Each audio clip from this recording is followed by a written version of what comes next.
ಹೊಯ್ಸಳ ಬಾಲವನ ಒಂದು ಸ್ಪೆಷಲ್ ಸೆಷನ್ಗೆ ಸುಸ್ವಾಗತ. We started something called the HB Politics Panel, Hoysala Balavana US Politics Panel for American Politics. We were having some meetings offline in groups, as well as we had one private session, Zoom session, where some of us boys, Kannada ಹುಡುಗರು, ಕನ್ನಡ ಹಾಗೂ English ಎರಡರಲ್ಲೂ ನಾವು American politics ಬಗ್ಗೆ ಸ್ವಲ್ಪ ಮಾತಾಡಿದ್ವಿ. ಅದೇ politics ಪ್ಯಾನೆಲ್ದು ಇವತ್ತು ಎರಡನೇ session, but the topic is about energy efficiency and the role of government. So ನಮ್ಮಲ್ಲಿ ವಿ ಹ್ಯಾವ್ ಶಿವ ಸುಬ್ರಹ್ಮಣ್ಯ, ನಮ್ಮ ಸ್ನೇಹಿತರು ಇಲ್ಲಿ ಅರ್ವೈನ್ ಕ್ಯಾಲಿಫೋರ್ನಿಯಾ ಇದ್ದಾರೆ. You actually have seen Shiva Subrahmanya take part in our episode on Tarasu ಬರಾವ್, ರೈಟರ್ ತರಾಸು ನೆಫ್ಯೂ ಆಗ್ಬೇಕು ಶಿವ. ಅಂಡ್ ಅವ್ರ ಕನ್ನಡ ಸಾಹಿತ್ಯ ಓದಿರಷ್ಟೇ ಆಳವಾಗಿ ಅವರು ಎನರ್ಜಿ ಬಗ್ಗೆನೂ ಮಾತಾಡಬಲ್ಲರು. ಶಿವ ಲೀಡ್ಸ್, ಶಿವ ಏನು ಅಂತ ಶಿವಾನೇ ಇಂಟ್ರೊಡ್ಯೂಸ್ ಮಾಡ್ತಾರೆ. ಅವರು ಇಲ್ಲಿ ಅರ್ವೈನ್ ಅಲ್ಲಿ ಬೇಸ್ ಆಗಿರುವ ಒಂದು ಎನರ್ಜಿ ಕಂಪನಿ ಲೀಡ್ ಮಾಡ್ತಾ ಇದ್ದಾರೆ. And he'll give us an overview on energy efficiency, and then some of us are going to ask questions. I'll turn it over to Shiva. Okay, thank you. So I think everybody knows me. My background is I've been a mechanical engineer for last 27-28 years. Started my career in energy industry and have been in the energy industry for all those times. So I tell people that I've been doing energy efficiency when energy efficiency was not whatever sexy or whatever it was. Because back in the 90s, when not many people cared about it, didn't have the same cash as it has today. But we were still involved in it. I studied it. I did my master's in it, and I've been doing it ever since. So today, what I'm going to be doing is I'm going to talk a little bit about some facts about energy and California, basically, because that's what was interesting to everyone. What our policies are here and what we have done, where have we gone, where are we going in California? That's what I'm going to talk about. And then, because most of us are here in California, I'll answer some questions about what people might have about their personal things, their energy opinions, and what their energy, policy questions. Anything you have, you can ask me. So what I'm going to do is I'm going to share my screen and go through a small presentation so you can get a perspective for where things are today, what is happening. Okay. So, Tridhara, you have disabled participant screen sharing. Oh, sorry about that. 1 minute. Yeah, go ahead, please. Okay, so let me see. Okay, so this is where I want to start, so everybody can get an idea about where things are on. So when we talk about energy efficiency, why do we talk from a California perspective, right? Because California is not only the leader in the United States, it is the leader probably in the entire world in terms of energy efficiency. Energy efficiency started here in California and it has spread everywhere. That's kind of the reputation that California has. I do work all around the country. When I say I do work in California, there is an amount of respect that you get because you are doing energy efficiency in California. It is like, hey, I write code in Bay Area, right? So people who are in the IT industry can relate to that. I'm a coder in Bay Area. It's like that, energy efficiency in California, because we kind of invented it. So what have we achieved? So you can see from this graph. This graph goes all the way up to 2015. So this is per capita electricity consumption. Okay. So from 1960 to 2015, as you can see, the rest of the United States kept growing their energy consumption as we started plugging more and more devices into our homes and our offices and our industrial system. Whereas California has, you can put the economy of California. Economy of California has taken off significantly, done way better than the rest of the country. I don't have a graph for that. While we improved our economy significantly and grew our economy, we have been able to reduce our energy use per capita significantly. So this is an achievement that is not accomplished anywhere else in the United States. So California is unique from this perspective, and there has been, so we have been our state has been a subject of case study in the energy industry. How did California accomplish this, right? So this is a question that has been asked. So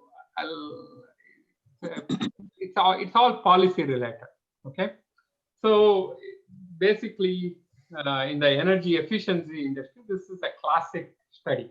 Okay, so on the left hand side you have our humble refrigerator that we all have in our house. Okay, so as you can see, the California's the price of refrigerator has dropped, and the energy use of the refrigerator has dropped significantly. And the question is, how was that possible, right? So typically what people say is, if you try to make something more efficient, put more features, what is the normal expectation? Normal expectation is it should cost more, right? So what California proved to the industry and to the rest of the world is by putting regulations in a very systematic manner, you can actually deliver price reduction while improving features and efficiency. Okay, and because they put those restrictions, so they put the first equipment standards in 1978 in response to the oil crisis. So from there on, the efficiency journey started, and you can see that both the price and the efficiency are following the same curve, where efficiency means energy usage per unit has dropped while the price has dropped as well. So we have been able to accomplish that because of the way our policymakers have implemented the energy efficiency standards. So this energy efficiency standard implementation is again considered one of the case studies in energy efficiency industry, how we were able to do that. So if you look at any, so California has been I don't know, overly enamored itself with this codes and standards, so that they really believe that by regulating things we can actually get this.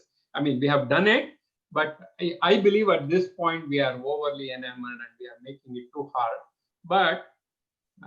But if you talk to people there, they have history to prove, and this is not just in this. This is just a humble refrigerator as an example, but they have done it with air conditioning equipment, they have done it with lighting equipment, they have done it with a lot of different kinds of things out in the marketplace. All have followed the same curve essentially because of the way they are able to regulate. Okay, so this is where we have been, right? So where, if you go back up here, so we have been able to maintain our per capita energy usage pretty steady. Okay, but the problem is, I'll go back. Let me explain a little more. So the problem is that is not good enough in the future, and there are a lot of reasons why that is not good enough. Okay, and the main reason why that is not good enough is we have several reasons. One is climate change, which I don't know if you heard the governor of California talk today.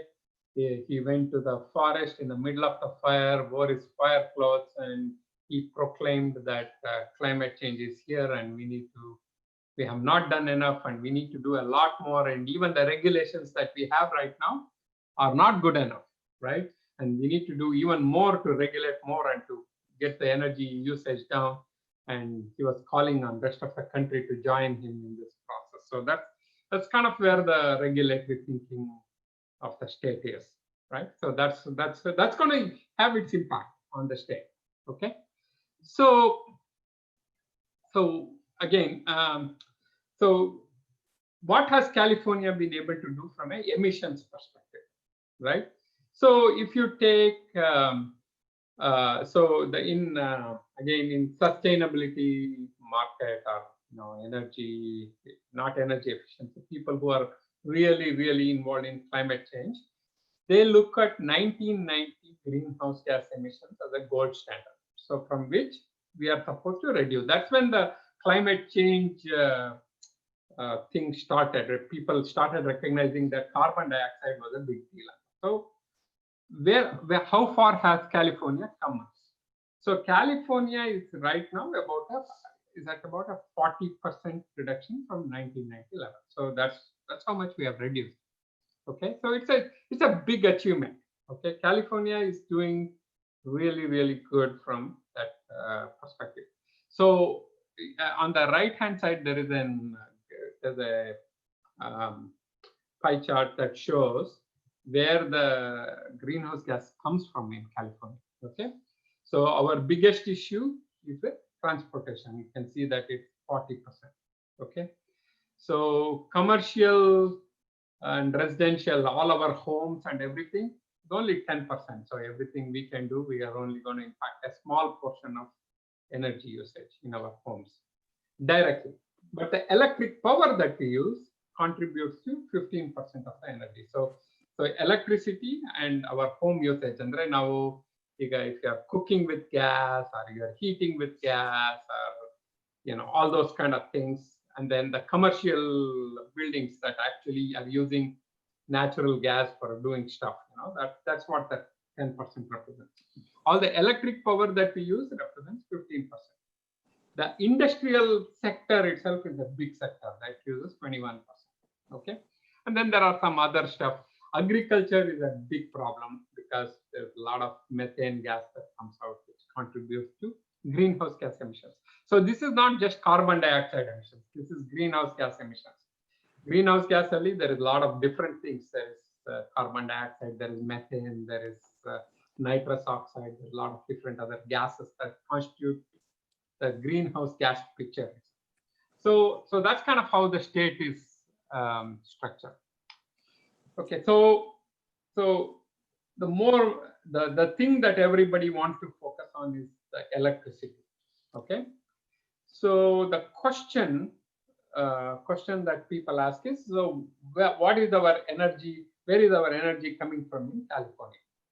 So this graph on the left hand side shows the installed capacity of California's electricity generating assets. Okay, so these are power plants of some kind. They could be solar power plants, they could be hydroelectric power plants, there could be coal power plants. We don't have that much. We have wind, we have a lot of other different kinds of power plants. Okay, so you'll see that the biggest is that green, which is natural gas. So you'll also see starting from, I don't know, can you see my mouse? So you'll see starting like in 2012, solar PV is having an increased impact on the energy grid. Okay, so here is the problem. Okay, so if you look at the total installed capacity, we have 80,000 megawatts of installed capacity in California. Okay, that's a lot of power. So I look at there's an organization in California called CalISO. So they basically go and they predict the power. So they actually simulate what is going to happen tomorrow. How many times people are going to turn on their AC, and how many industries are going to come on, and what is going to be the exact power demand in the state, and that they predict. So based on their prediction, various assets that are here on the left hand side of the equation. So they turn on various assets to match whatever the capacities. Okay, so what you will see is we are stuck with some of the things that can never be turned off.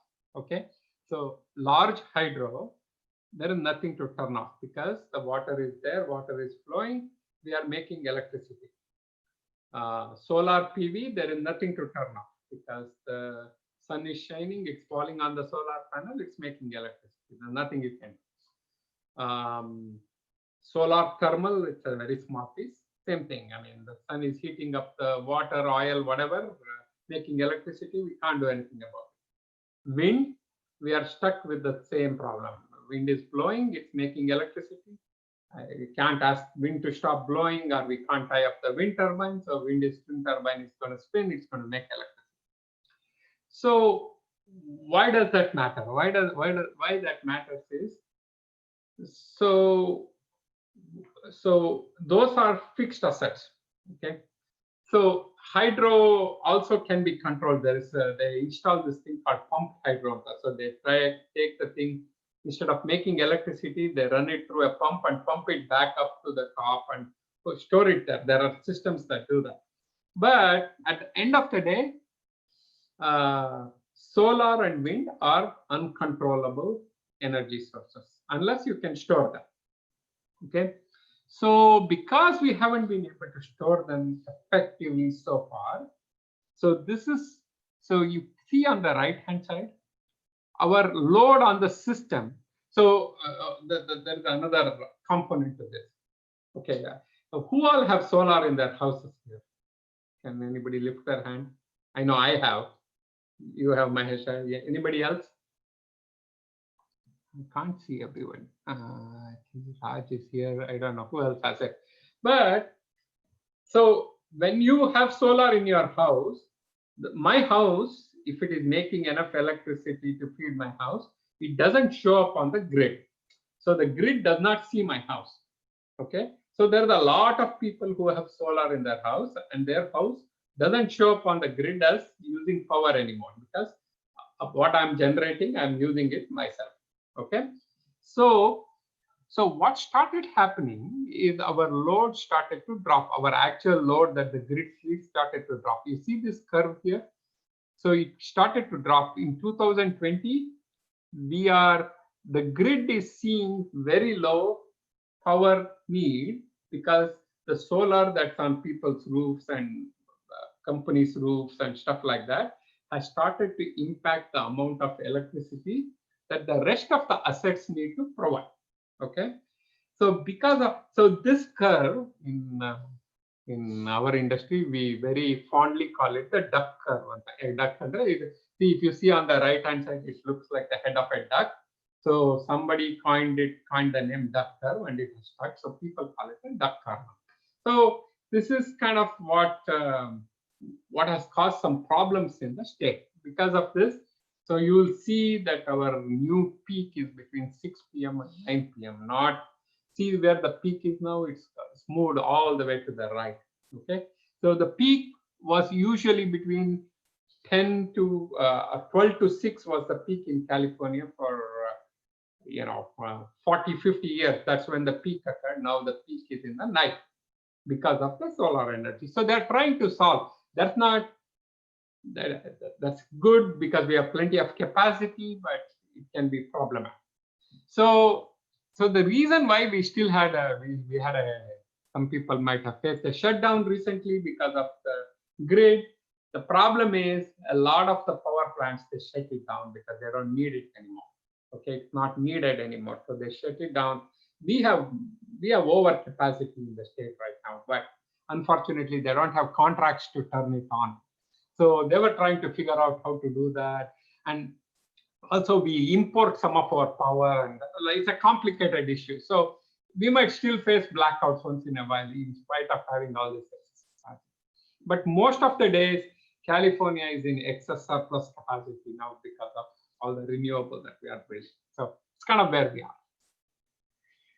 Okay. So we are trying to improve our energy efficiency, and we have set some very, very, very strong renewable energy goals and stuff like that. Okay. So by 2017, we wanted to be below 20% of 1990 levels. I think we got it. I think California got it. By 2020, we want to be 33% of our power. We want it to come from renewable energy. Okay, I think last I heard, we are going to reach that goal. Okay, California is on target to make that goal. By 2030, we want to be at 50% of power coming from renewable energy. And by 2045, we want to be at 100% power from renewable energy. Okay, sounds really good, right? It sounds like we are going to move right along the path on where we should be from a environmental perspective. But the problem with renewable energy is it is not controllable. We cannot turn it on and off when we want, right? So both solar and wind do not act based on our whims and fancies. It acts on its own whims and fancy, which is the sun. When the sun is shining is not when I want to use power, or when the wind is blowing is not when I want to use power. So when I want to use power, see, for example, the solar that's sitting on my roof, I am out at work and the sun is shining and there's nobody at house. It's making electricity, but I don't have any use for that electricity, right? So same thing is happening on a macro scale, right? So to get this issue solved fully, we need storage. Okay, we need batteries. So the battery problem, the lithium-ion battery problem, is not just related to your car. Okay, your car is one of the reasons why we need to have a good battery. One of the main reasons to have the battery research is going on really fast, and they are going to make progress on it, not just because of the car, but because our sustainability future depends on it. Otherwise, there is no way to get there. So we cannot accomplish the goals that the state has set for itself without having the ability to have batteries, because we cannot have 50% of our power coming from energy, but nowhere to control or nowhere to store it. I mean, that's just not going to happen. So to get there, we need to have batteries. So they are working really hard. They are making a lot of progress, and they are going to get there. We are going to have the battery technology in somewhere in the future. There's probably before we get to 50%, we need to have the batteries. They are getting there. There's a lot of work being done on that. Okay. Shiva, just one thing. We already have a battery storage. Still it is initial. There are 2 battery storage we already have in addition. Oh, I know. I'm familiar with that, Murali. So we are using, we have done battery projects, and we have used batteries in projects at customers' facilities. There is a lot of incentive available to install batteries. It is happening, but it is not happening to the scale where 50% of the electricity store models to capacity batteries, and to that level of battery hasn't happened. And it will happen. Okay. I mean, it's going to happen. It is going to happen because we badly need it. There's a lot of money being spent. There's a lot of incentive being given. It's going to happen. Okay. So again, I'm talking about 2 or 5 megawatts of storage. Correct. 2 or 5 megawatt storage agide. Irvine-alle ide 2 or 5 megawatt storage Irvine-alle ide. I agree with you. But what we need is 50 megawatt storage, and also lithium-ion batteries have a lot of issues associated with it, from either hysteresis problems. So there's like a lot of stuff that they're trying to solve, technical problems, but they are making good progress though. I think they will solve it. Okay. So, but these batteries need to be there and need to perform and need to, it's a technology that's developing. Okay. But to Murali's point, it is there. Okay. The technology is there. That's how Tesla runs, for example. And Tesla is doing a lot of work on the batteries. They are a big innovator in the battery space as well. Okay. So so that's kind of where that is. So Shiva, I had one question. Could I ask you now? Please, Rajesh, go ahead. With the current amount of solar and energy that is being generated, understand like battery technology is right now an issue. So if battery technology wasn't an issue, how much of our total power generated would have been stored? Oh, how much is getting wasted, Antana? Is that Yeah, how much is getting wasted in another way? I don't think so. So I think the problem. I don't think we are wasting that much. I think it's a very small percentage. I don't know. I don't have any statistics on it, but I don't think we are wasting that much. See, for example, what they did was when they first introduced solar, they had this concept called net metering. So what net metering means? So my house is on net meter. What that means is the solar actually supplies the grid. It doesn't supply. Yeah. So there is a meter that will net it out. So it will say, okay, you gave the grid 50 kilowatt hours, you used 60 kilowatt hours. So here is your bill for 10 kilowatt hours. So that's how a lot of the initial solar deals were done. So most of the solar power is utilized today. It's not going to waste. Okay. So what it is causing is, if you, I don't know why I'm not sharing my screen anymore. Oh, since you were talking, I offed it. We can turn it back on, Shiva. Oh, that okay. Okay, so so if you look at this, to back. See this graph here, Rajesh. So this is what it's causing. So all that power that's going back into the grid is causing this dip in this curve. Yeah. Okay, but we are not. So technically, theoretically, we will lose power, or we'll start losing if this drops below somewhere in this region here, right? We are not there. Okay. Okay, we are not. But if we get to 50%, we will be there. Yeah. Okay. Okay. So that's why we need to have the technology. We need to have the battery technology. Okay. Okay. So we have huge energy efficiency goals. Okay. So we are 2020 target was to equal 1990, 2030. We have to reduce it 40%. They're making changes to our greenhouse gas goals every day. Every day they are getting more and more stringent, and they're trying to reduce the amount of greenhouse gas usage, which is a good thing. Okay. So the other thing that will affect everyone. Okay. So in California, they are trying to phase out fossil fuels. Okay. So there is going to be a time in California where there will be no more gas cooking equipment. There will be no more gas heating equipment. All of those are going to be history. Okay.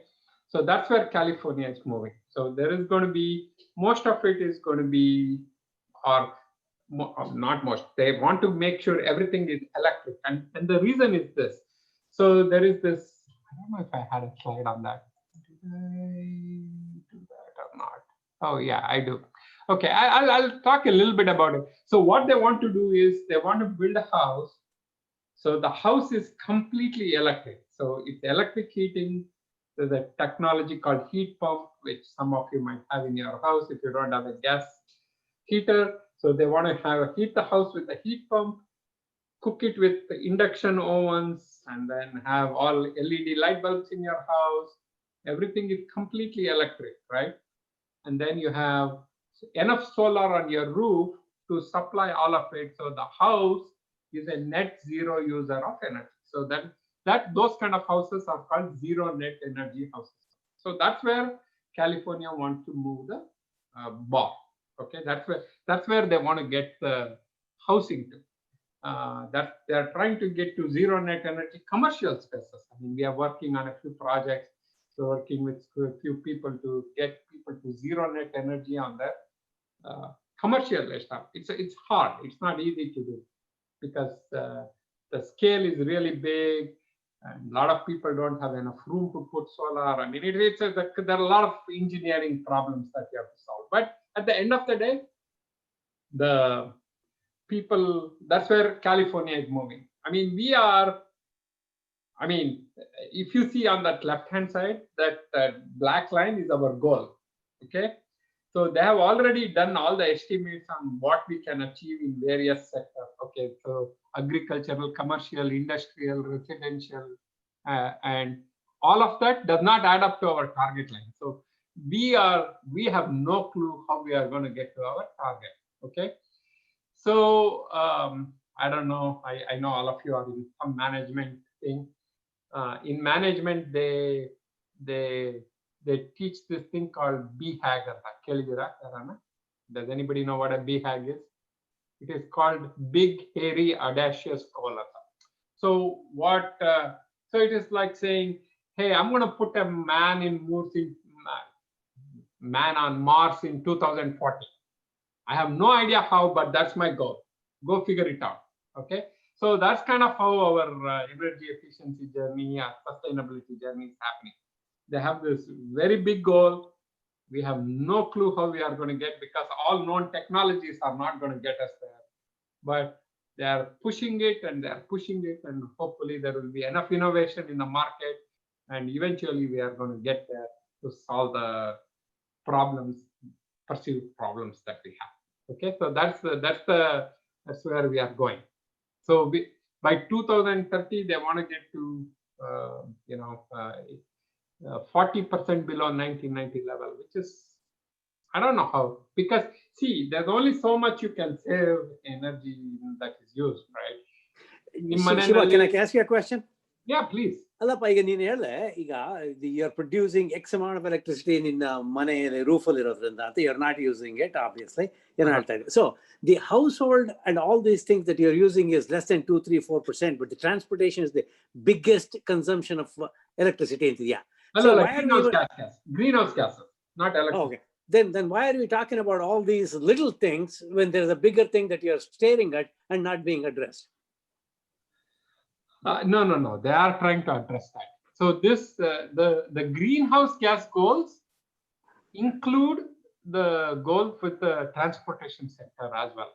I am not. I'm not an expert on the transportation sector, so I haven't talked that much about it. But it includes transportation sector. Oh, okay. Yeah. No. We want to reduce energy usage in the transportation sector. There is no solution. I mean, there are some. Agriculture is a big problem. Okay, agriculturally, I mean, like dairy is a huge problem. There is so much greenhouse gas production coming out from dairy, from cows farting to cows belching to all the chemicals they use there. And I mean, if you go to like Central Valley and try to drive around 6:37 when the sun is setting, you can see how bad the problem is. I mean, you can barely drive through there. There's a chemical haze there that you can see. Okay, from all the stuff that they're doing in the operations, and it's a problem. I mean, they have to solve it. And the way I think, I don't know how they're trying to experiment with cows that don't belch as much. I mean, there's like a lot of people trying to do different things to get there. It is to get to 40% below 1990 level is not easy. So what I'm trying to say is, it is impossible by 2030 to eliminate all the gas consuming vehicles. I mean, we are not going to have 100% electric vehicles. Even if we had 100% electric vehicles, it is impossible that all that electricity is going to come from renewable fuel. Because even 2045, our goal is only to get to 40% non-fossil fuel. So we have some goals here that are really, really hard to achieve in front of us, in front of the state. And obviously, a lot of it is driven by the fact that there's a strong belief at the state level that we have to be the leaders in climate change and solve the climate change issue, right? So that is what is driving a lot of the thinking at the state level. Okay, so that's why they have this BHAG, big hairy audacious goals that God knows how we are going to get there kind of goals. But everybody is working hard to make it happen.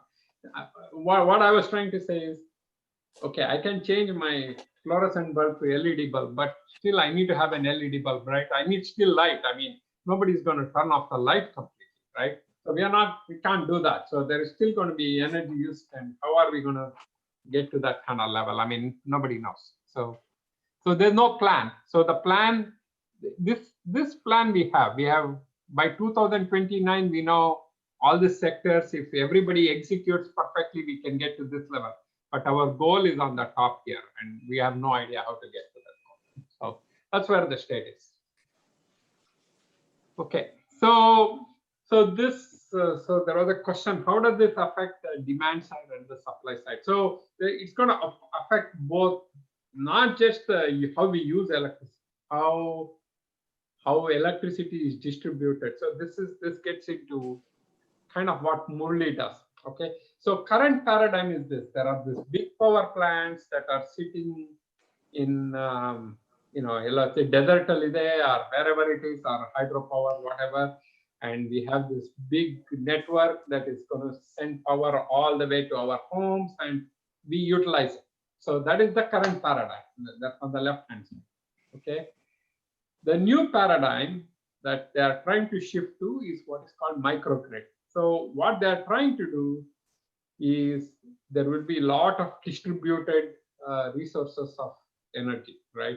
So nammanenalli solar power ide, nimmanenalli you might put a wind turbine on your rooftop or whatever. It's not possible right now, but assuming you can, or whatever, right?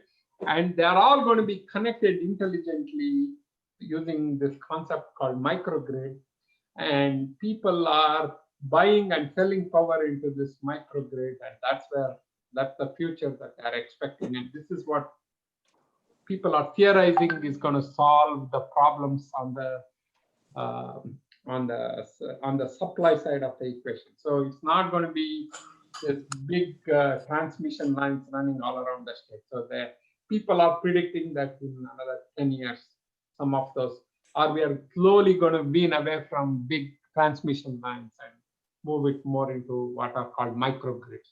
So that's the concept that they're moving. Okay, so that's going to happen. There are already people working on microgrids. There's a lot of pilot projects that have happened, and the technology is moving ahead. Okay, so I already talked about it. I mean, in a house, they are trying to get to zero net energy. Okay, so that's what they want to do. So everything, so there will be there's a complete ZNE housing complex that was built for the very first time in which city in the world? Any guesses? Irvine, California. Okay, so Irvine built the very first ZNE housing development. So you have I think it is Shea Homes or something. So they announced it like 2-3 years ago. There's a complete ZNE housing. So that house completely runs off of power that the house produces. So it uses no power from the grid at all. So they've already accomplished it. Okay, so it's already happening, and it doesn't use any natural gas. It doesn't use anything. Everything is powered from the solar that's on the rooftop, and they installed battery storage, everything. So it's completely runs. It's connected to the grid, but doesn't use anything from the grid. Okay, so they have already got it. So it's happening. So that's the future. That's going to happen. Okay. Okay. So this is somebody was asking about electric vehicles. So so electric vehicles, all projections I have seen are that electric vehicles are going to keep increasing. Okay, so I think what they are expecting is in 2023, the cost of electric vehicle and the cost of gasoline vehicle will coincide. They'll be exactly the same. And at that point, there will be no more incentive for people to buy a gasoline vehicle, because right now, gasoline vehicle costs a lot more to operate than an electric vehicle, but gasoline vehicle costs less. So people are buying gasoline vehicles. So that when that incentive goes away, people are going to switch to electric vehicles. And And the projections are that by 2023 that will happen, and that is going to result in a huge takeoff of electric And vehicles. which year?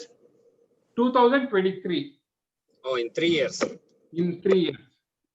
That is the expectation from the market. Okay. I'll wait till then. I will wait till. Yeah, it's not my data, but that's what people are predicting, and it might happen. There's so many electric vehicles coming on. I mean, from Detroit to Tesla to all the German manufacturers, all the Korean everybody is moving to EVs. So it will start happening. That's when the sales of electric vehicles are going to take off. What I read was this data comes from all the vehicle manufacturers. They are the ones who are projecting the sales of electric vehicles. So this is coming from GM and Ford and Volvo and Audi and all those other people. So that's what they are predicting will happen. 2023 is when that switch will happen. So if that happens, so they're saying by 2025, the oil market might crash or the prices will come down because the demand will start to drop. Once the demand starts to drop, it will probably start to slow down. That's the prediction. That's what they're saying. I think, Jairam, that was your question, right? You're muted.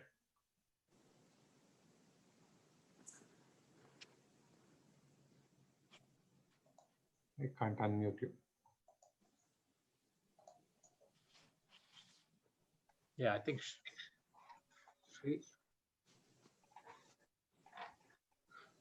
Okay, I don't know what you said. Okay, why do we believe that's going to happen, right?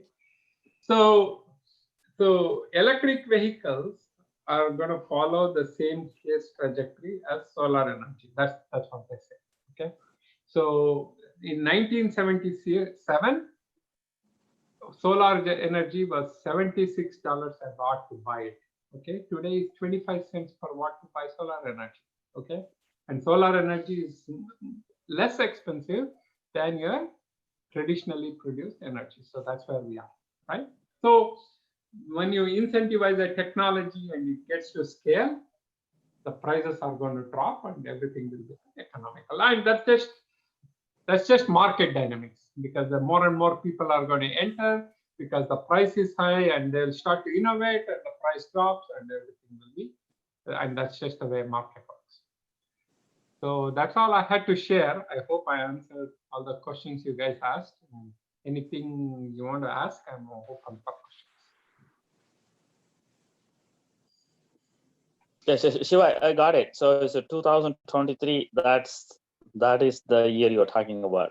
So are they going to zero, or are they still going to exist? The other alternatives other than EV. Oh, no. They are all going to exist. I don't think anybody has the political power to bar no matter which government, whoever comes, nobody can bar it. I mean, people can still use it, but it will become uneconomical. See, electric vehicle probably costs $30-40 a month to operate.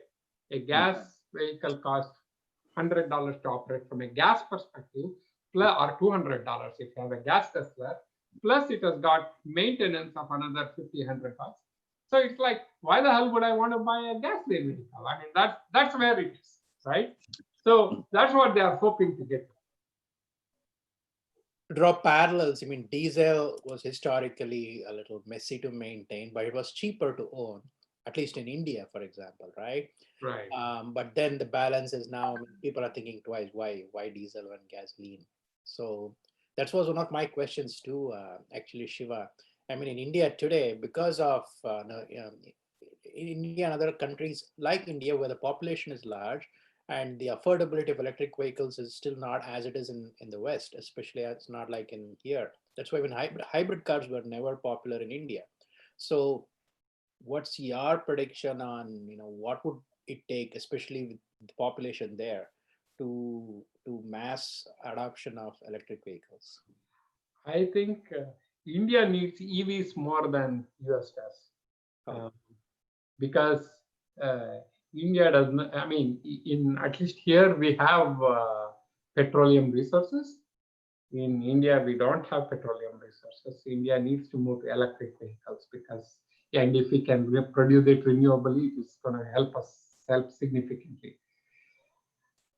I think the adoption in India is going to be a little bit slower on the answer than India because the infrastructure problems are very high because of the population. So until we can overcome those, which I don't think in India 2023 doesn't mean anything to Indian sales as far as I can see. I think it's probably maybe 2035 or something like that is when India will be ready to adopt. Also the viability ಅಲ್ವಾ, ಯಾಕಂದ್ರೆ ನಿಮಗೆ ಇವಾಗ gasoline vehicles compare to here, ಇಲ್ಲಿ ಎಲ್ಲ V6 ಬೇಕು, V8 ಬೇಕು.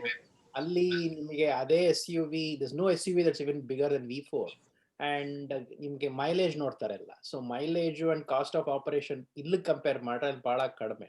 The vehicle affordability are ಕಡಿಮೆ. But Ali, if you see, there's a vehicle called Reva.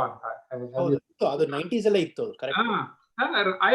I know a lot of my friends who own Revas. I mean, they are very happy with it actually. They were. They think it's. I think the main reason they like it is because it's so easy to park. ಹೌದು. Scooter park ಮಾಡ್ಬೋದು ಅದನ್ನ ಅಂತ they like. Yeah, true. ಹೌದು. ಶಿವ 2023ಗೆ ನೀನು gasoline ಇದು electricity ಎಲ್ಲ ಒಂದೇ ಬೆಲೆ ಆಗುತ್ತೆ almost. It is very expensive to drive gasoline cars ಅಂತ ಇದೆ. Okay, then assuming that's accurate, 2023, the usage automatically in the United States is going to go down significantly because everybody is going to be making sure that they have electric vehicle versus gasoline because of the cost. Okay, having said that, the usage of the gas, it becomes less and less and less and less and less because the United States is probably the major usage of gasoline in the world. Correct. Having said that, what's going to happen to the United Arab Emirates and everybody else that are producing gasoline? Our economy in have you guys thought about it? Have you guys talked about it? No, it's over my pay grade to talk about. I mean, you just thought process. I'm talking about thought process, not that. Okay. I'm not talking you per se. Yeah, I was just joking. No. I think the oil. So what they are already anticipating this. So if you see how they are developing Dubai and what they are using that, so they have a lot of oil money built and they are investing it in a lot of companies. They are buying a lot of different companies and a lot of infrastructure around the world, and so they are diversifying their portfolio. So they That's true. That's what they are doing. They know, and they are also going to develop a lot of solar infrastructure because they have Plenty of sun. Desert with nothing in it. So they are trying to move in that direction. Yeah, they will. Okay. On the flip side of it, do you think they're going to produce less oil versus producing the same amount of oil and selling it cheaper? They will have to produce less oil. See, oil. Demand is not there. Oil cannot be stored for. I mean, there's a limited amount of oil storage. So the COVID hit adaga, oil went negative for a little while. Yeah. So the reason it went is because all the storage tanks were full and the ships came and there was nowhere to dump the oil. And in a commodities market, when you have excess supply, your price will immediately react, right? So the oil went negative for a little while there. So I mean, it's never going to go negative, but it's going to be a commodity that's not as important as it is today. I mean, if we were having this conversation in 2060, whoever is going to be talking will not be talking about the importance of Middle Eastern oil like it is today. That's a reality. Can I add something? Yeah. See, okay, even when the 2023 is where the both electric and gasoline vehicle are at the same price from point of view of purchasing it, that means when you buy a new car, that's when you will buy a electric vehicle, right? But you will still continue to own your existing car and you will continue to operate. So the oil demand will start to taper off, and because of the low demand, the oil price will also go down. Right. So oil will be competing for some more time until all the vehicles are phased out, and much of the vehicles on the road are all electric. Correct. That is the expected trend. Yeah, I mean, oil is not going to get shut off. I mean, Correct. nobody's Yeah, going to. I mean, that's what I don't think they're going to ban the gas vehicles until in any time in the future. It just becomes uneconomical, and so people will start gradually shifting to yes. electric. And also from the price point of view, it is not that they can produce less or they can reduce the price, because they have a cost of production.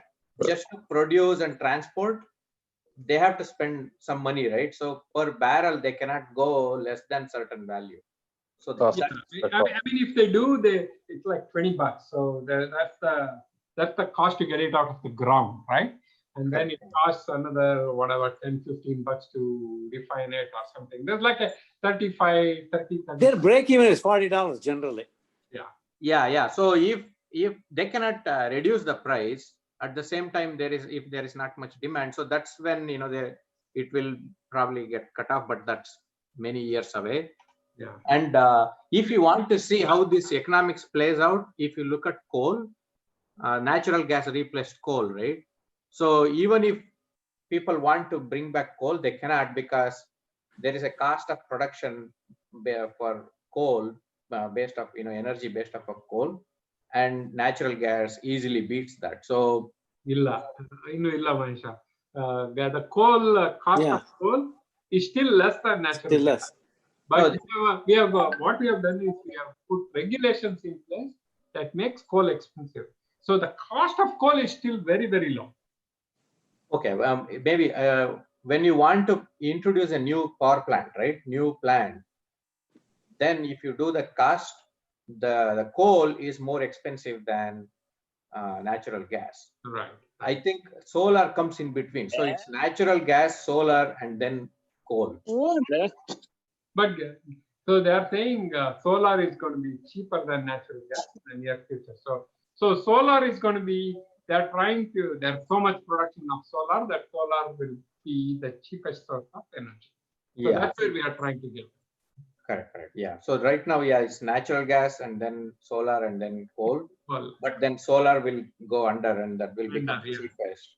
Yeah. So, Shiva, this is off topic. I'm just going to ask you this question just for my ಈಗ ಇಂಡಿಯಾದಲ್ಲಿ ಬೇಕಾದ ಎಲ್ಲ ಕಡೆ ಬೇಕಾದಷ್ಟು ಬಿಸಿಲಿದೆ ಎಲ್ಲ ಇದೆ.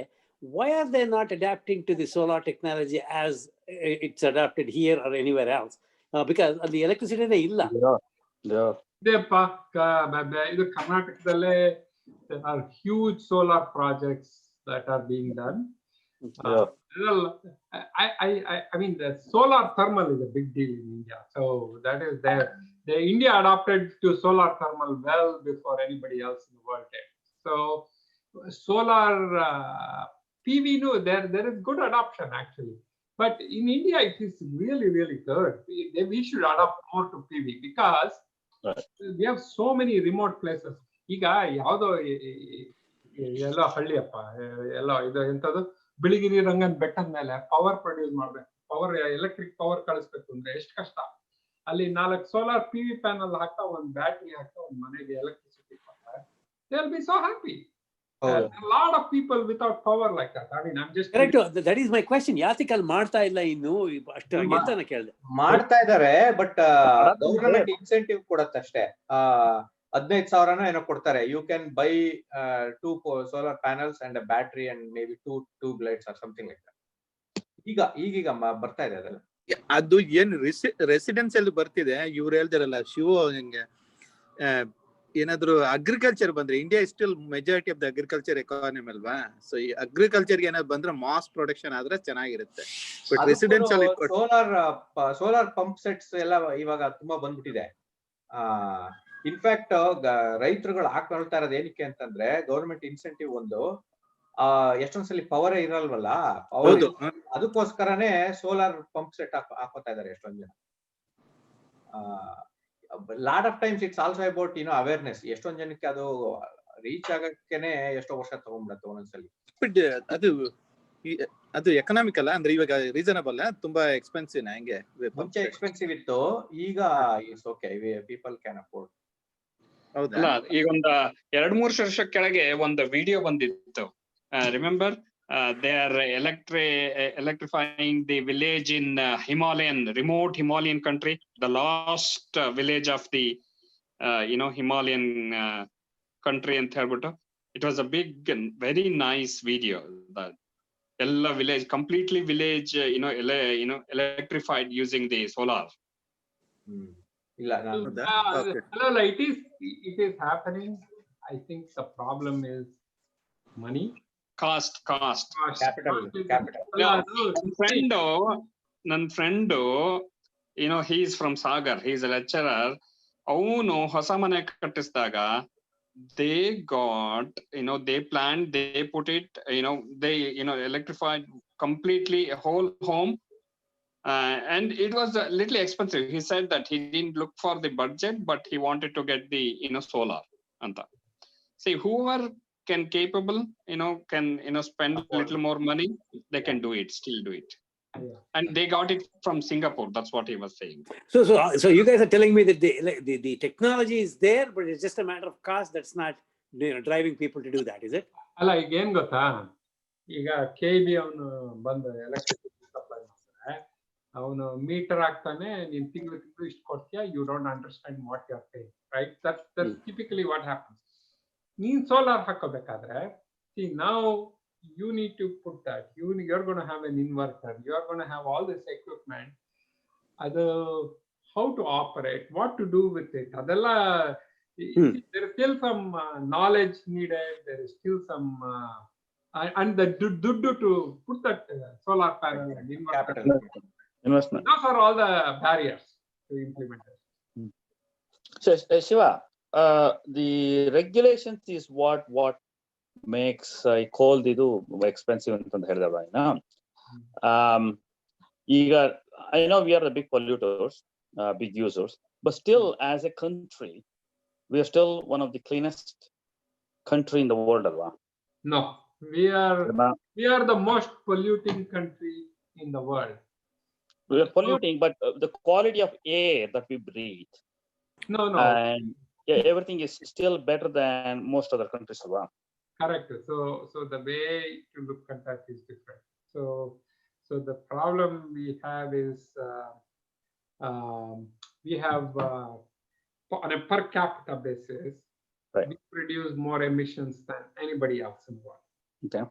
Okay, but we are blessed with a big land mass, right, and we also have better technologies to not make it as nauseous as it needs to be. So we can remove certain things from the air, right? So we have the technology and we can spend. So because of that, we have better air quality, but we contribute 10 times on a per capita basis as India or something. So are you saying that we are producing more of those than India and China, where there is 3 times, 4 times more population? We are producing as much as China and 2 times that of India with the amount of population we have. Yeah. Because why? Because of our extravagant lifestyle. No, but Shiva, shouldn't that be a combination of not just the per capita, because we are less populated area, but we are spread over the vast area, and majority, of course, is in the east, west, and somewhere in the middle, right? It should be a function of both. It's not just per capita. So, alwa, I don't think it's a fair argument to say we are producing more because we're less people. But at the same time, the regulations and the area that we occupy is significantly more. So how does the area have anything to do with how much pollution you are producing? You are producing more pollution because we are a very wasteful society here. We throw a lot of stuff, we waste a lot of stuff. I mean, I'm not talking about the people on this call here. In general, I mean, I go to meetings, they just dump all the food. I mean, they just anything that can be wasted, it is, we don't take care of stuff. People leave things on, and I mean, nobody cares about it. Is like nothing. It's because there is so much earning power, people think they can waste. So I think that is a big reason for it. And I mean, ಇಂಡಿಯಾನಲ್ಲಿ ನೋಡಪ್ಪ, ಮುಕ್ಕಾಲು ಜನ ನಡ್ಕೊಂಡು ಹೋಗ್ತಾರೆ, ನಡ್ಕೊಂಡು ಹೋಗೋ ಕಡೆನೂ ಇಲ್ಲೆಲ್ಲರೂ ಕಾರಲ್ಲಿ ಹೋಗ್ತಾರೆ. People who can bike won't bike because it's below them or whatever. And then, but instead of biking, they go to the gym and sit and bike under air conditioning, which makes no sense. But that's what we are doing, right? So, so we are leading a lifestyle that's causing our emissions to be out of proportion to what it should be. The regulation that we have put in place in populated areas like California, right? So, and you said that's one of the best, such much better than as a country in the very first graph that you showed, right? Mm-hmm. So that's what every place in US trying to emulate. Okay, so we are wherever there is a population that is being applied already, the highest regulations, and still we are one of the cleanest people, cleanest country. No. There is so I don't have the statistics on this, but so I think there are like about 20 states that have signed up to California's laws, are trying to emulate California, and there are 25 other states that are going the other way, that are saying, screw it, we are going to keep polluting and increasing. So there's a lot of states that don't care about it. And Florida is actually one of them, because see, we are blessed with so much sunshine here. But here, the electricity boards here are so powerful, they don't even want to give any subsidies. Like the California get those credits and all that, right? When they have solar, they don't want to do that because they're afraid if they start giving that, they will lose their monopoly. Yeah. And the government is also siding with them because once again they are a huge lobby. Yeah, I believe that to be the case in a lot of places. I mean, exactly. Where this energy and everything is managed well is in California, Oregon, Nevada, and the Northeast. That's where all the incentives are.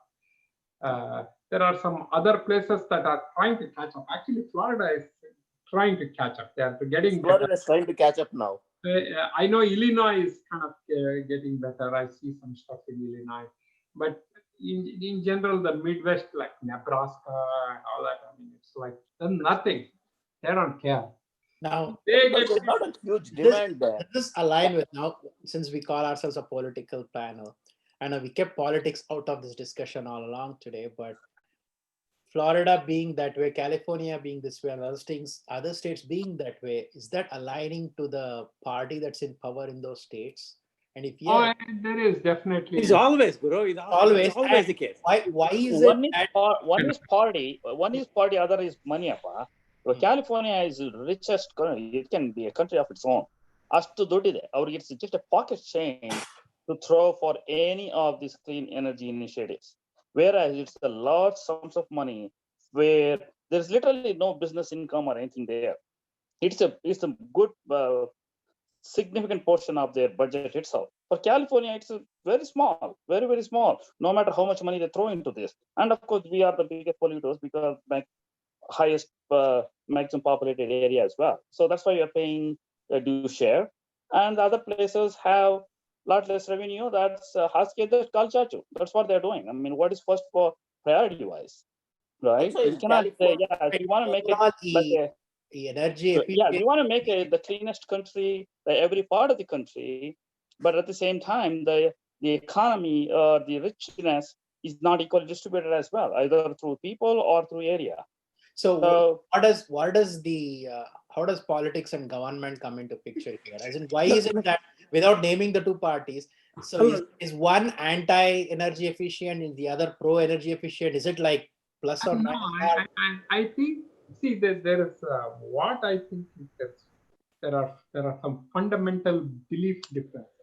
Okay, so the one of the things that motivates California is climate change. Okay, so So there is a section of population for whom climate change is a science. There is a section of population for whom climate change is bogus. It's bogus. A lot of people say it's bogus. Anyway, Right. Right or wrong, that's what it is. I was about to say that I too. mean, Yeah. So I would go into Texas meetings, and for a while our company logo was compelling solutions for climate change, and people they would people would tell me that we wouldn't be welcome in Texas if I go and talk to them like that. I mean, we didn't care. I mean, we said that's what we do, so we are going to talk about it, right? But there's a lot of denial for various reasons. I mean, it's just it is political at the end of the day, unfortunately. ಇನ್ನೊಂದಾಗತ್ತೆ ಗುರು, ಇನ್ನೊಂದಾಗತ್ತೆ ಗೊತ್ತಾ, West Virginia. If you go to West Virginia, it's coal industry. Are they going to worry about pollution? They're not, because their jobs illa alli. So I think they're going to focus on that because they want jobs rather than California or whatever you want to call them. Alva? So that's the message that people who are look at there's a Democratic senator in West Virginia who says we need recently. ಅಲ್ಲ, actually ವರ್ಜಿನಿಯಲ್ ಏನಾಗಿದೆ ಅಂದ್ರೆ ತುಂಬಾ ಜನಕ್ಕೆ cancer ಬಂದಿದೆ.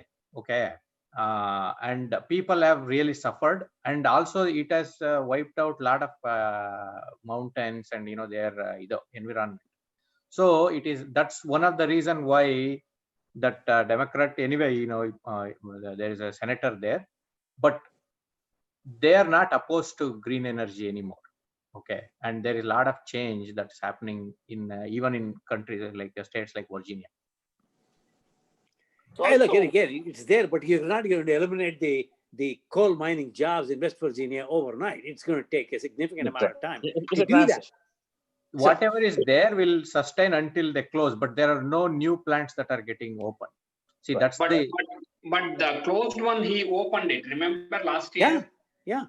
No, many of them filed bankruptcy. You go back and check. See, that's where you have to look at the numbers. The coal jobs were lost in last 4 years. The net coal jobs is a reduction. Right. Just check it could be true. It could be true. Any of this new initiative, which does definitely looks positive. There's no question about it. But the thing is, it's creative destruction. If you're creating something new, which is better, you're destroying another industry. That's why it cannot happen overnight. You have to have a slowly transition to it. One thing that's that transition to it is like the way Mahesh, you said, the awareness, where there is an increase, it affects the health and cancer, whatever that is. And the second one is economics. Any new things, even when solar came first, everybody was talking big, but it is incredibly expensive. So now the EV bantu ivagella barta ide, even EV was incredibly expensive, right? So it takes over time, slowly takes over time. You just have to get used to it. Yes. I mean, one more thing I want to point out is, like in California, right? They don't produce a lot of like nuclear power plants are not allowed. So California was buying a lot of power from other states. If you remember, in early 2000, they used to buy power from Texas and all that. They're still buying up, huh?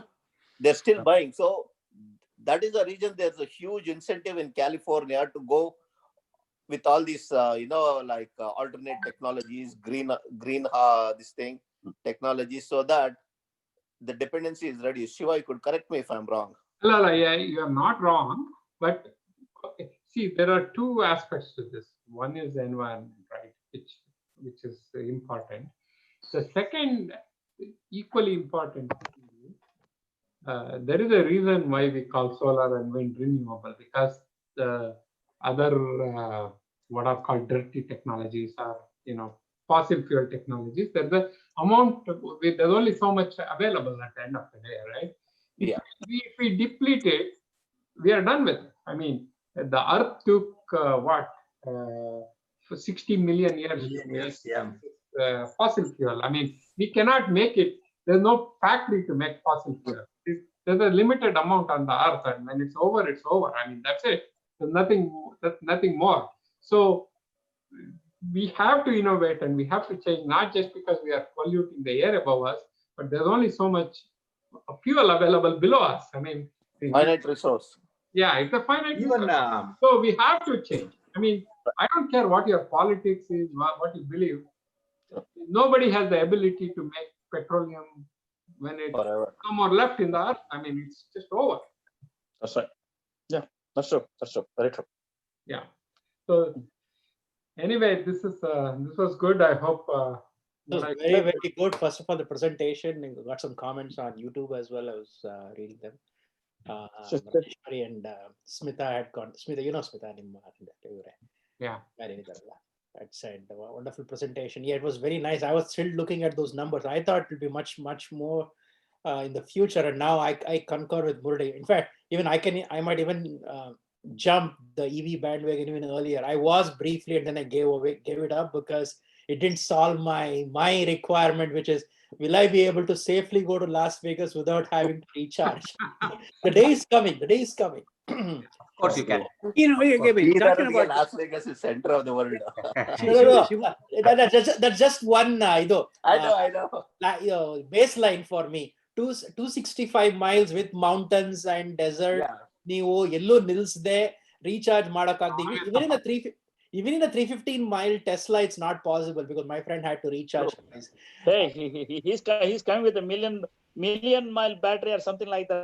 Wait for that. Hey, Sri, you can actually go cross country from east coast to west coast. Yeah. With not with a single battery, of course. You know, you have to stop and charge. But seriously, Shiva, how in the near future, I'm talking, not 2035. How is batteries available that can go 500-600 miles or more in the near future? The problem is the weight of the battery, right? Plus cost, capital cost is high. Yeah. So there's a point of diminishing return, right? The more weight you put on the car, the more electricity. Yeah, sure. Yeah. So that's the problem they're trying to solve. But which is why in the message that somebody had shared about this big ass vehicle, the bus, ಯಾವುದೋ ಒಂದು ದೊಡ್ಡ bus 2 ವರ್ಷದ ಹಳೆ project Tata started this. It didn't make sense because of the weight of the bus. So ನೀವು ಎಷ್ಟು ದೂರ all electric bus fuel cell ಅಲ್ವಾ? ಅದು fuel cell based on hydrogen. Fuel cell, okay, was not electric. Yeah, but by the way, fuel cell is not Raj. It's not going to be viable. EV is not fuel cell. Fuel cell is not going to be viable. Yeah. Fuel cell is. I mean, it's a good technology, but it's not going to take off. Yeah, practical it's not going to. Yeah. Too expensive, and it's got a lot of problems. So yeah, true. Yeah. Just like EV, that also will catch. Address all the concerns that you have, and it becomes maybe the second best, somewhere close, or is a combination of both EV. No. One or the other will win. So it is. For heavy vehicles, it might work. The fuel cell might act like a charge, like range extender, only for heavy vehicles. But for regular commuter cars, just electric is enough. Since we cannot, obviously it's very difficult to produce lightweight batteries to, is there a thing that it's going to be like you can charge like any gas station tara? Would there be stations that's available in future to do this, that you don't have to think twice about driving an electric vehicle? Yeah, there are a lot of things they are doing, right? So they're trying to build the EV infrastructure. So there is what they are trying to do, simplest thing, EV takes long time to charge. So they're trying to see if we can replace rechangeable batteries. So you come to the station, okay, not charging your vehicle, instead you exchange it, right? There's already a charged battery sitting there that gets into your car. Is that possible? So there are a lot of different things that they're trying to do. Is it possible to charge them as you drive? I mean, is it possible to? A lot of different technologies people are thinking about. But it'll get solved though, because my belief is it needs to be solved. It will solve. What is that Musk that is planning to release on September 22nd or so? A million mile battery or something. What is it? Is it? I have no idea. I don't know. I'm trying to understand. We're talking hundreds of miles of battery charge. and he is talking about mile battery. So is it No, no, not no. one-time I think- charge? No. It could What be it a could be is it the charge and recharge? Yeah. The battery has got a certain life. You can charge and recharge up to a total of 1,000,000 miles. I think that's what you mean. Yeah, that is what it is. The Charge total and of recharge through the recharge. life of the battery. Charge. The number of recharges on iPhone. I mean, 3 years. There's a life of the battery, I'll- not Ah, the okay. The iPhone battery. Jairam, if So- you want 1,000,000 miles without recharge, you need a fission reaction. You are in your car. Yeah. ಅಲ್ಲ So, million miles ಆರಾಮಾಗಿ Moon ಹೋಗಿ ಬರ್ಬೋದಮ್ಮ. When you want so to basically, grocery store with it. Yeah. so basically, you should be comparing that to the engine itself, engine life. Yeah, the life of of an the- engine, the life of correct, anything. correct. Yeah. Yeah, that's the engine. Okay. Well, this was a That's pretty solid. good. That's pretty damn good, though. Yeah. Right? I mean, I don't think any of the race engine last more than 300,000 miles. Right? I mean, you have to. So replace it. that is the whole idea, because when they want to replace all these, these trucks and all that, right? Mhm. When they want to go electric, so if they have a 1,000,000-mile battery, then they are pretty good. And once they Right. get the 1,000,000-mile battery, the next thing they want to do is, that right now I think the anode is based on graphite or something.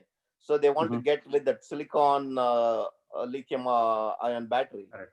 So once they do that, then that 500 or 600 miles is going to be possible. And once you reach like 500 miles for regular cars, I think there's no looking back.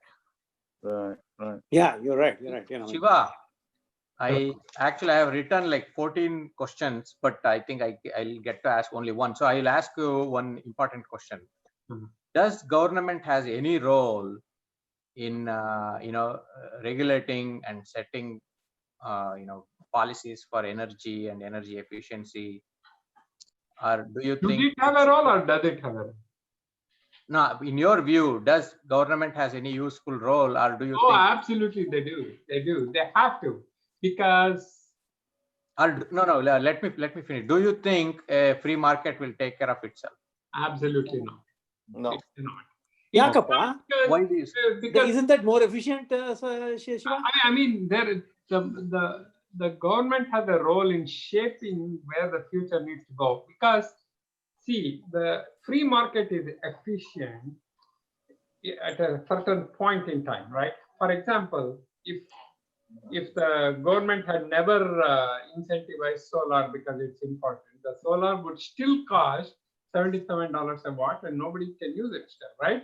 So Yeah. because the government incentivized and pushed the market, solar is at 25 cents a watt today, and it's a viable technology. So the government has a role, but it should have a limited role. It should not mandate. I mean, the government's role should be exactly what they did, which is to make it economically viable, as opposed to saying you shall have solar. I mean, that's not for government. Yeah, that you make a good point. I like that. That they have to have a limited role in directing it rather than mandating it.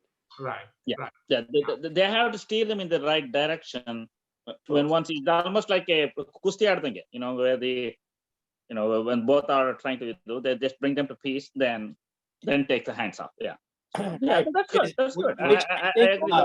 This will be a segue into our next week or the coming week's discussion, because for the next between now and November 3rd, the big day in 2020 for America, presidential election. So we can talk about how both parties feel about energy efficiency and conservation, and are there any specific items from everything that Shiva said today in either of the parties' manifesto? Not today though. 1.5 hours agide. Bala ಧನ್ಯವಾದಗಳು ಶಿವ ಅವರೇ, and all the other friends. Thank you very much.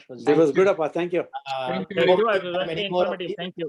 Yeah, One thing you did feel not free to cover, feel free to carry on this conversation in we want to, on and the volleyball court for who show up there. definitely. And more of you guys do, so we can continue. Good kickstart to this panel, and we'll meet every week. And ನಮ್ಮನ್ನ ಕೇಳಿಸ್ಕೊತಾ ಇರೋರು Kannada and non-Kannada listeners, viewers, if you are interested in being part of this panel, send us a message, leave me a comment in the Facebook or a YouTube, and then we'll have you on board. Thank you again, Shiva Subramania. Thank Have you. a great Thanks, Appa. Shiva, Thank one you, Shiva. It question. was a great Thank one. you, guys. Bye. Shiva, one question though. Yeah. Hey, thank you. It's very informative.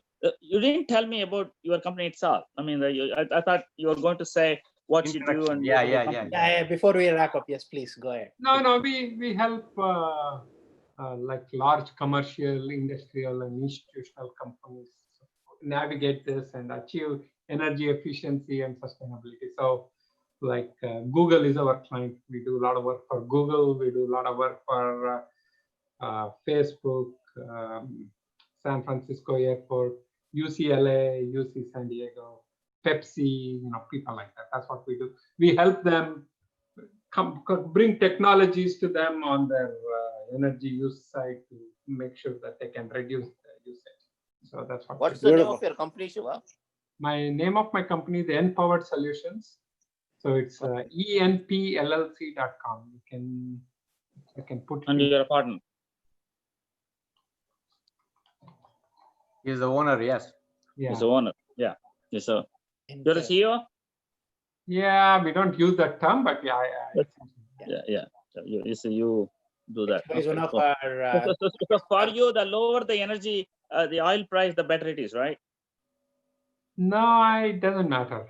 It really doesn't matter. The higher or lower, all are same. Yeah. I think the reason is because I really think, I mean, whether you believe in climate change or not, the amount of resources we have are finite. We have to conserve them. So that's the reality. And a lot of people have recognized it. So that is beyond any politics or anything else, right? So you can argue about the science of climate change, obviously, but I would say probably beyond argument in certain cases, but people still argue about it. But the fact that there's only so much oil in the ground, nobody can argue about it. That's a reality. All right, Guru. Thanks, Appa. Very informative.